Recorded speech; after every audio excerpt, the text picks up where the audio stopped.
We're about to get started probably in like 5 minutes. 5 minutes? 3 minutes?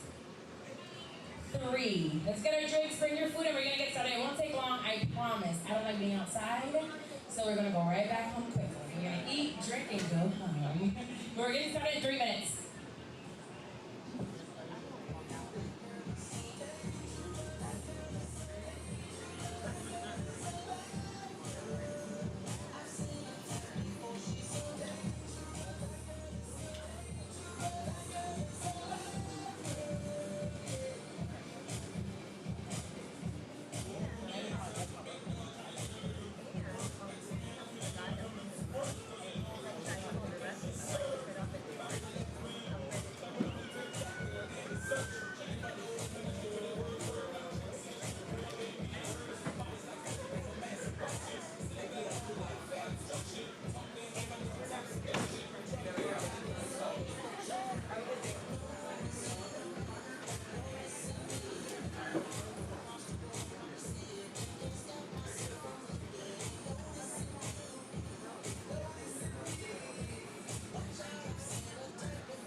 Hello, everybody. Welcome to our podcast premiere. If you are invited and you're like, who is this girl that invited me and kept sending me messages about coming, It's me. My name is Carla Mares. I am the CEO and founder of Ariel Productions.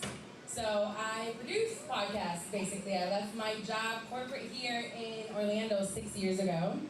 And I started a podcast called Shit I'm 30. I was stressed turning 30. And from there, my life changed. You know, like I said, I was an accountant. I got fired, and I was a terrible employee. And my new boss is here. I disagree. Back then, I didn't like it. I didn't like what I was doing, right? I was doing it for money. It wasn't my passion. It wasn't my purpose. So I left and started my podcast. And from there, as the years went by, I started an academy, launched over 800 pods of color. I've been very intentional since day one with what I do.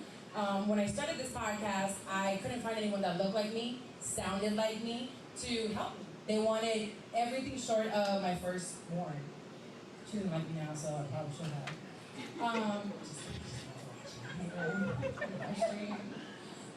No, but seriously, I started that because outside of celebrities, I didn't know how to start a podcast. It looked difficult. It was on iTunes and Spotify, and I'm a girl, doing this out of her daughter's playroom. So I didn't know what to do. Now, with that being very intentional, for the last year and a half, the agency has grown so much. So if you guys have heard of the Know For Sure podcast with Lisa and Megan Ashley, they reached out and we went into work right away. Strategy, launched, and still produced to this day. Ebony K. Williams, Holding Court, is another one of our productions. Not Just Another Sex podcast with Samaya, myself, Pivot. We have this slate of about 10 pods that we produce on a weekly basis. So 8 months ago, while you're here for Ariel, I know, I had to stop talking. About 6 months ago, I got a message. Actually, let's go back even further. About 8-9 months ago, my friend Paola, who's here, she's like my social media street team, one-man team, but she's good. And she always sends me things on social media. This person would be great, or I really love her, or you should have her on the pod. She wants me to have Khloe Kardashian so bad. And I'm like, girl, she does not answer her DMs. She doesn't. And then she sends me this mom. Her name is Ariel, and I was stressed looking at her page. I said, what do you want me to do with this young lady? She has no time. And she's like, no, she would be great. And I watched and watched. She sent me more reels, and finally I was like, I have to talk to her. I need her. So I DM'd her and emailed her, and she ignored me. Did not DM me back. Then she got me in contact with her management of some sort, and the lady was like, nah, we just can't. No. And I was like, God, I really need this girl. So finally I get a hold of her, and we do this podcast. And it was one of those things that I met her, I talked to her for an hour, and I just knew. I knew from that moment, I'm like, man, your story is so powerful. I brought her back. The first episode went viral. We have over 5 million impressions on that first episode. Now the second episode, she comes on, same thing. And all I'm getting is messages like, who is this girl? And I'm like, I know her. Like, I really want to do something with her, but she's busy. Like, really busy. I have one toddler. She has a heap of children that all want her by herself. I couldn't do it. I really couldn't, but she was doing it so flawlessly and showing every one of us that if she can do it, we can too. So stop complaining, because she's getting it done. Every single one of our kids are clothed. Every single one of our kids are fed. She's going to work, so we have no excuse to not do any of this. And during that second episode, you guys will see soon, I just felt it. It was in my heart. Your story has to be shared. And I will do whatever I have to do to get that out. So this is officially my first production, executive produced completely under my company. I did launch production. So it's a big deal for me because I'm like, this one, woo, So I'm money going in there, but that's the last of my worries. Whenever someone tells me, hey, it's this, it's that, I'm like, just charge the card. I'll talk to Amex later. We're gonna get it back at some point. I know that her story has to be told, even if that weren't to come back.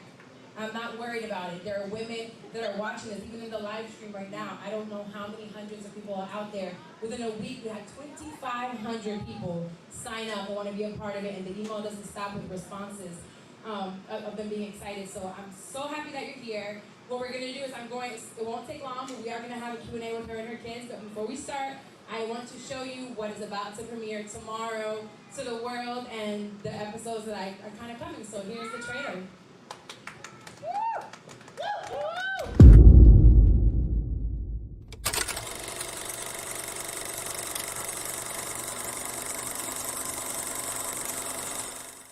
Hi, my name is Ariel. I am super nervous, but I did something crazy and I trusted my gut and I started a podcast. I wanted to connect with you guys a little more on a personal level. Just me, no kids in the background, no one yelling, not worrying about flipping the pots or if I'm burning the rice. Who am I?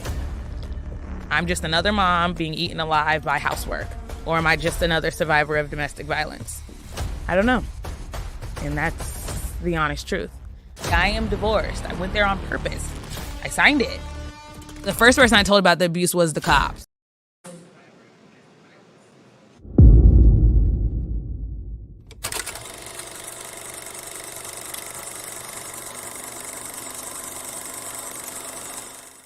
Hi, my name is Ariel. I am super nervous, but I did something crazy and I trusted my gut and I started a podcast. I wanted to connect with you guys a little more on a personal level. Just me, no kids in the background, no one yelling, not worrying about flipping the pots or if I'm burning the rice. Who am I? I'm just another mom being eaten alive by housework. Or am I just another survivor of domestic violence? I don't know. And that's the honest truth. I am divorced. I went there on purpose. I signed it. The first person I told about the abuse was the cops. He stole my car from my house and took off from the scene on where he left me. Yes, leaving would make me safe, but how does leaving feed my kids? I didn't even know what an argument looked like, but yet I ended up in a marriage that someone's fist ended up across my face. And I'm divorced because he hit me for fun, and I didn't like the fun. A drunk man tells no lies. I was the family secret for 25 and a half years. Akila is my sister. I just heard her screaming, which made us go up and go in her room. We were like, are you okay? My prayer is always that Ariel finds you guys or finds me and you guys meet before I die. My son is 15. He had no idea what taxes was. He thought someone was stealing from him. My daughter, sweetest girl in the world, Haley. You guys feel comfortable talking? Yeah. My voice is dry. Andre and Haley, do you have the same dad? No. I know if I don't reach out, that I won't hear from him. Well, I'm not used to a second parent because he hasn't been in my life. I'm about half Hispanic. Since he is my dad, he wants me to call him Papi. If my dad was more consistent, I think that's really it. I admire from your dad. I really want to push for a relationship, really get to know him. I don't even know his birthday. It doesn't matter how good of a mom I am. If my son is longing for a father, I cannot fill that void. I can't. I have 5 kids that I raise on one income. No one is paying for us to get around. Your children's shoulders aren't meant to bear the parents' responsibilities or what you guys went through. But I think everyone's breaking point is different. So it was easier to hide than tell the truth because no one's truth around me looked like mine. If you're not safe, you should always leave. And if you're not welcome, you should always go. The title of my new podcast is This Too Shall Pass Podcast. Ooh, I told myself I wasn't going to cry. Me having a podcast would probably piss a lot of people off at my Thanksgiving table coming up this year. Well, there we have it. This too shall pass. We didn't want to reveal the name of the show until it was time. It was time because it's very intentional. We sat at the Orange County Library, and the rooms are free, the conference rooms. Just in case you didn't know, I like to get a budget. And we sat there for a couple hours, and I said, let's go out here. So without further ado, who you guys came here for, Miss Ariel, please.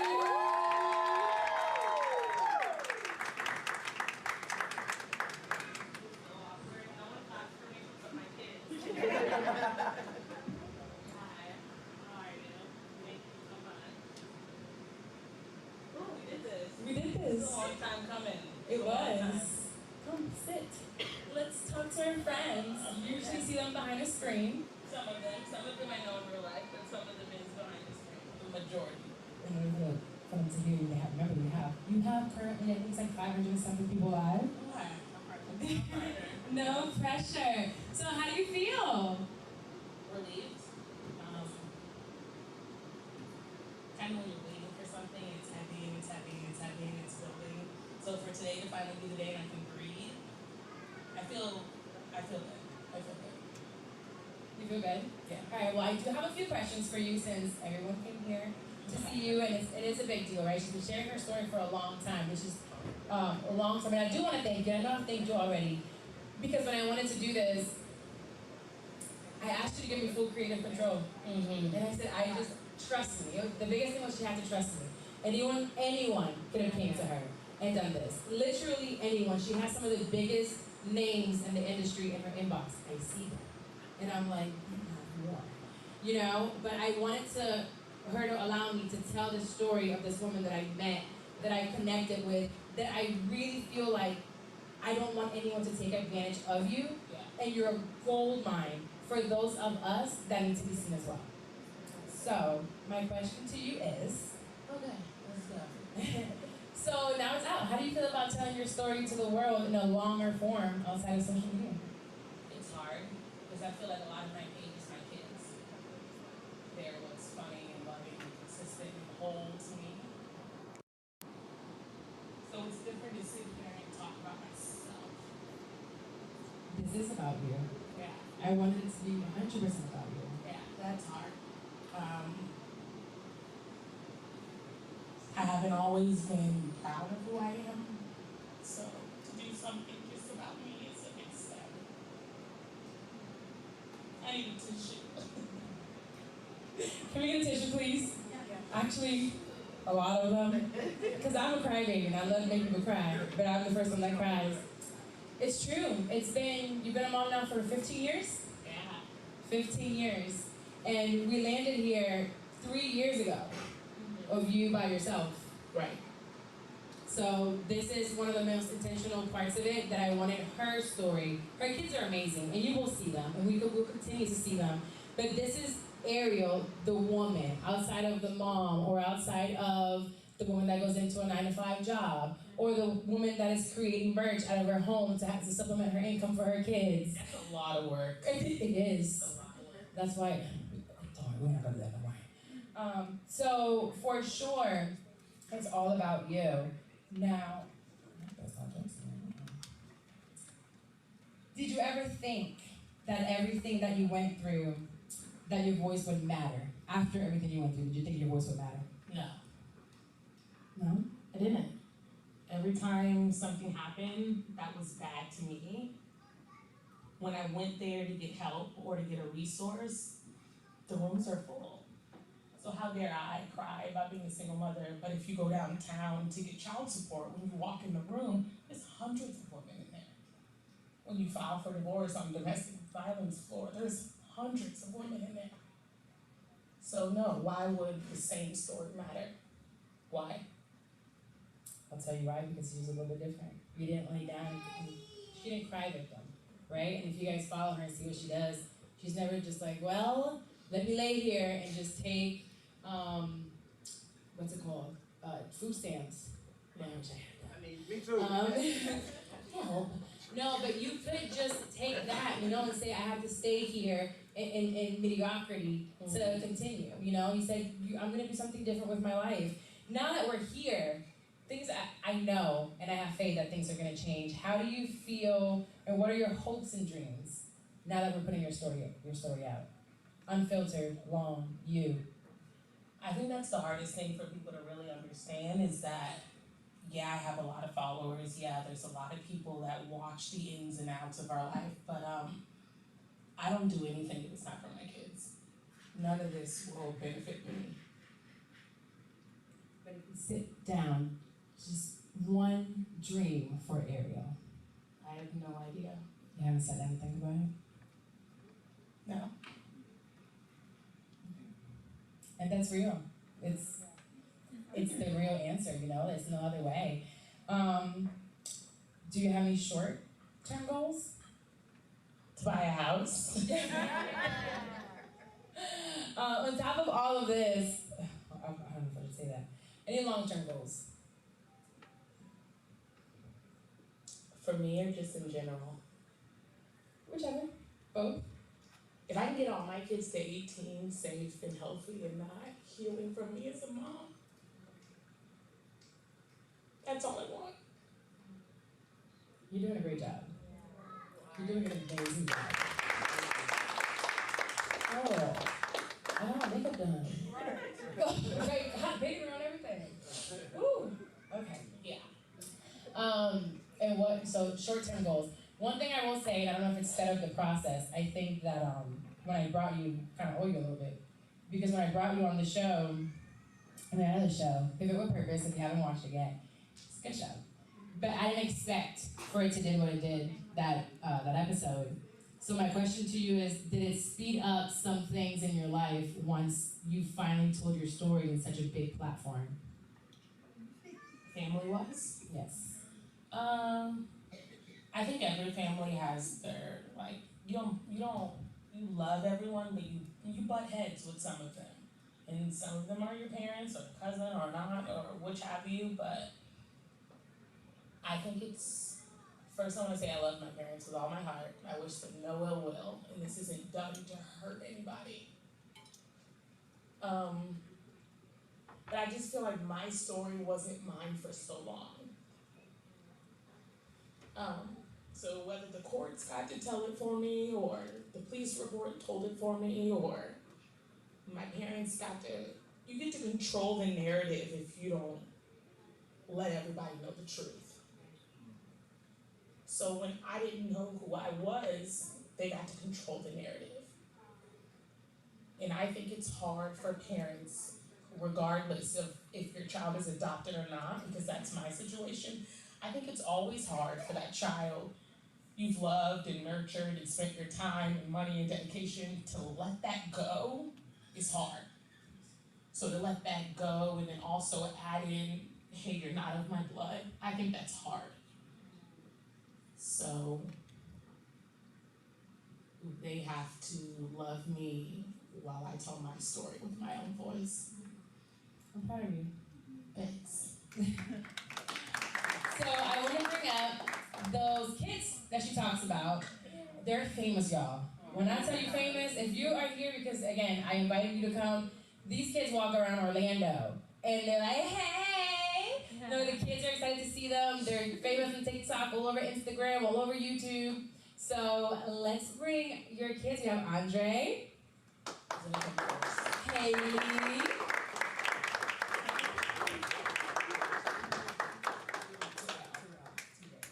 Terrell, and Aaron.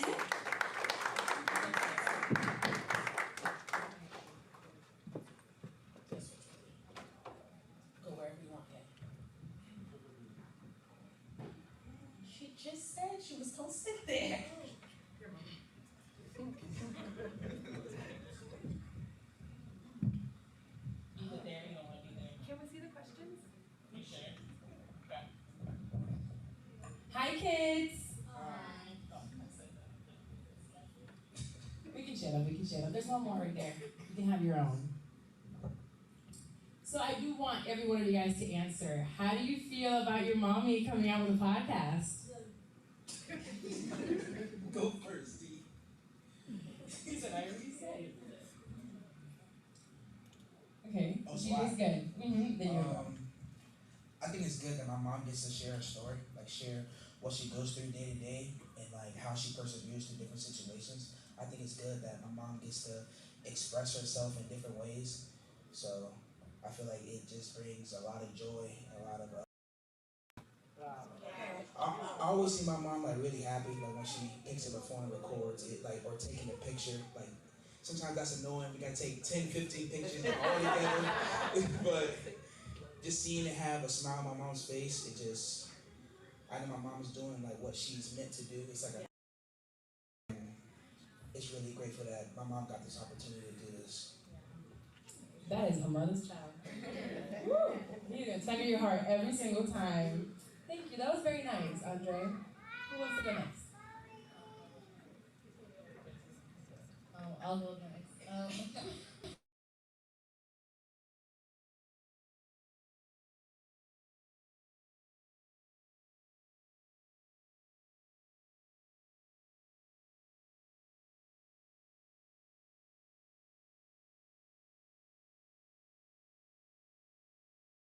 Had something to say about those first recordings, you not being there. I was upset. I wanted to be there. I promise next time, okay? Okay. Well, go ahead. We're gonna take a few questions from the live stream. Look it up. I can put it up. I can. Let's see. You're nervous? It doesn't feel the same as when you're on Instagram? No. Well, actually, I'll ask you, how do you feel about having the kids up here with you? I feel good. Yeah, they're the best parts of me, so I wouldn't have any other company. They're solid, they love me. Yeah. They're good people. So I like them near and we have fun.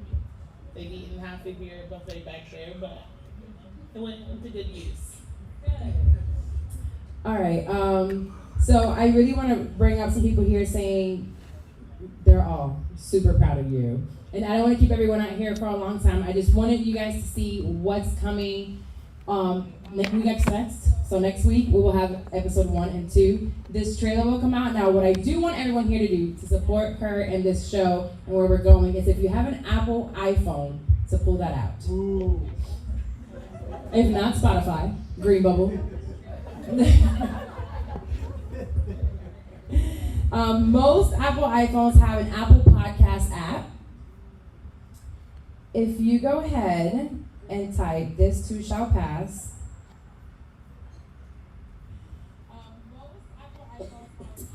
you will see our new artwork. So Spotify, iHeart, Amazon, wherever you want. But if you have an iPhone, I really want you on the Apple Podcast app because I need to do something for us. So this is our artwork. Once you get there, finally we did a beautiful photo shoot. My goodness, you guys can start seeing pictures of her. Looks so good.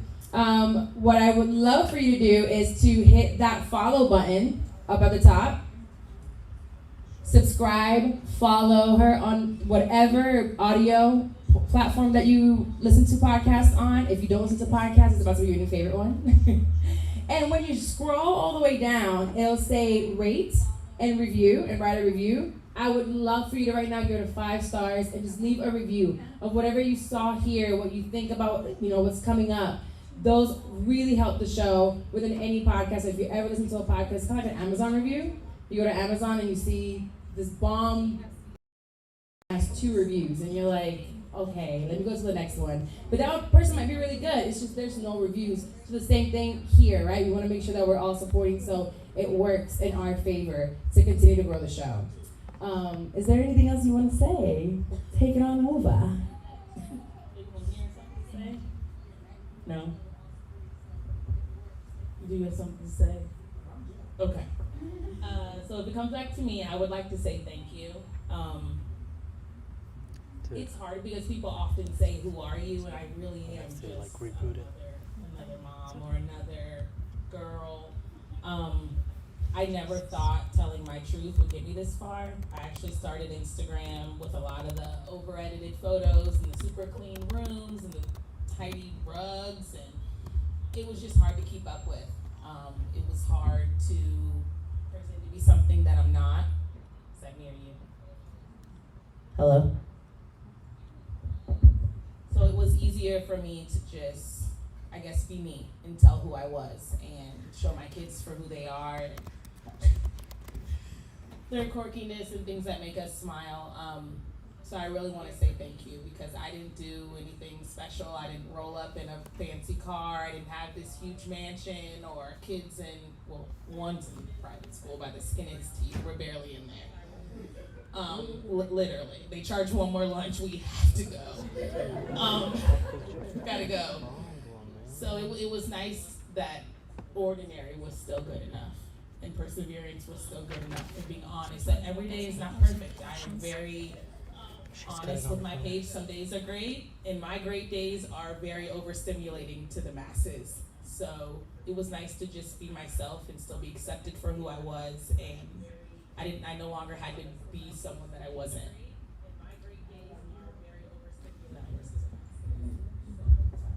Brandy Martinez from YouTube. Okay. How do you manage single moms? I guess the term should be managing. I haven't done anything that's like concrete or works long term. I feel like as they grow, the rules grow. As they learn new things, the rules change. Chores change, our day-to-day changes constantly. But if she's more so referring to like the mental, you really have to. I think the beautiful thing about a mom is being able to departmentalize. Is that the right word? Something when you break them apart and you're not the same at the whole time. That's what I mean.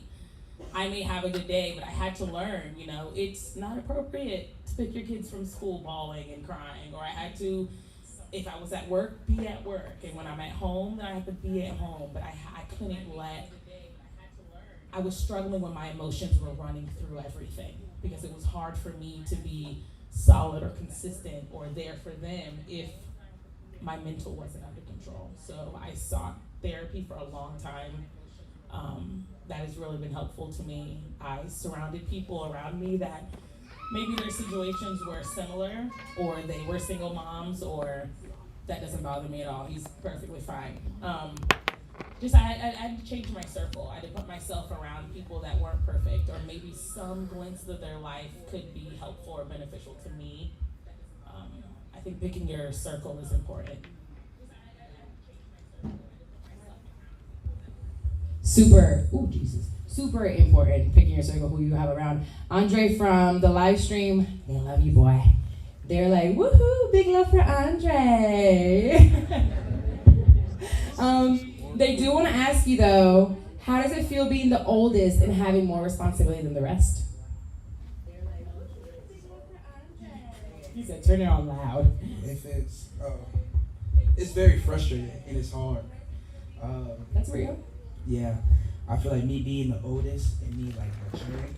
So when I was younger and I had still these three under me, it was like, oh, I want to play with them and I want to act a fool with them, but I couldn't because I set an example. So me maturing and setting a better example for them is a lot better. How do I manage it? I just have to, help my mom when she needs help, and then just balance between goofing off with them and then still set an example and be like, oh hey, let's clean the room, or oh hey, before mom gets back, come on, let's do our chores and this and that. So I feel like just having a balance between the two, it works. It's working for you? You're doing a great job as a big brother. Really great job. They look up to you. Joy asked, what was the easiest topic to discuss on the podcast? Easiest topic. I think it was when I was talking with them. That was probably the easiest one for me because I was freaking out a majority of the time. But sitting down with them and asking them, hey, how am I to you as a mom? Or hey, how's your relationship with your dad? It was nice. We talk a lot at home about all kinds of things. So it's nice that that was probably the most comfortable because we do that often. We talk a lot. So that was different for me to just sit with just me. That's hard to do. Guys, actually one of the episodes, we already have 6 weeks of episodes. So part of the production company is, she's busy. We don't have time to be coming on a weekly basis to record something. So one of the things that I'm known for within the production space is working with people with very busy schedules and sitting down for one day and knocking out a month and a half of content in one day. So we're switching outfits. We are here all day. We're eating. It's a very, very long day, but we get an entire 6 weeks worth of content in one day. And then she just goes about her way and we'll meet again in another 4 weeks. There was someone called Remember to Smile, asked, how do you come up with topics for the sheets you do with the kids? Oh, so also she's a financial guru now on social media if you haven't seen yet. So how do you come up with these topics? I'm not a financial guru. I'm not a legal person either. I forgot someone told me I need to say that too when I give you guys advice. So yeah, I'm neither one of the two. I can only teach them what I know. But that's helpful for me because if I run out of topics, that means that I need to learn more. And with me in my house growing up before then, we didn't talk about money. I think the only saying I ever remember growing up was like, you can only spend $1 once. Is what my dad used to say all the time. But I can't tell you how I would apply that in my adult life or I didn't even really start paying attention to credit until I completely messed it up. So I'm teaching them from my mistakes. And then sometimes I sat down, once you have kids, and I'm literally, Terrell is ADHD. That's why he's the only one like this and bopping and looking around. That is him, 24/7.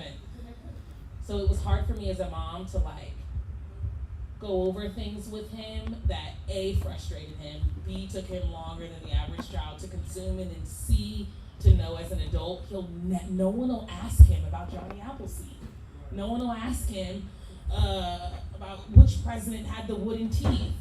No one's gonna ask him, or I was beat over the head to remember that Pluto was a planet, and now reading their books, it's not a planet anymore. So it's like, some of it is good. I think the critical thinking aspects that some teachers pass on to their students, or the group work together, having to learn to function and cooperate with other, everyone's not gonna be like you. So I think that portion and the critical thinking portion in school is really important, but the things that we make them remember is actually very wasteful. And I don't know too many people that really used it, or no one ever explained to me in adult life about, please excuse my dear Aunt Sally. No one. Well, I did that one in college. I did too, but past that, I've used it again.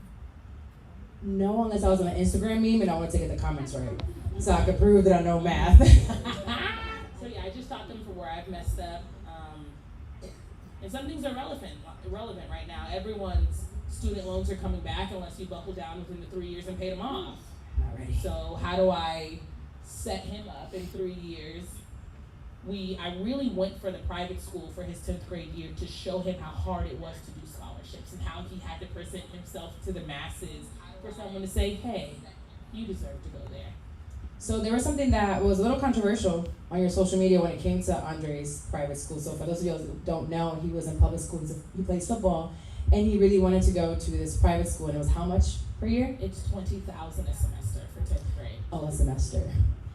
10th grade. But she wants the best for her child, right? She wants him in there. She knows I can't afford it. So she tells the story of getting him in there, applying, but they asked for a picture. Can you tell us why you chose the picture that you chose? I love my son, and I think he's great, and I love him. But when he walks out this door without me next to him, he will always be a 6'1", 230 black boy. And I have to teach him, no matter how unfair it is and how it can be crippling to think about, I need to teach him how the world is going to view him before he opens his mouth. He is great, he is well-mannered, but to someone, he could be an enemy, or he could be the wrong person. I'm not raising him that way to scare him, I'm raising him that way to keep his head on a swivel. And he has to protect himself. So how we present ourselves as black people in America sometimes is a step more than everyone else. It's unfair, it's not right, but it's the world we live in. And I tell them all the time, you play the game until the rules no longer apply to you. But you can't be ignorant to the rules. My mom loves me and I'm smart. The next person, unfortunately, doesn't always care. I can only boost his confidence so high. The world is going to, and I think we've all experienced, the world knocks you down, spiritually, emotionally, financially.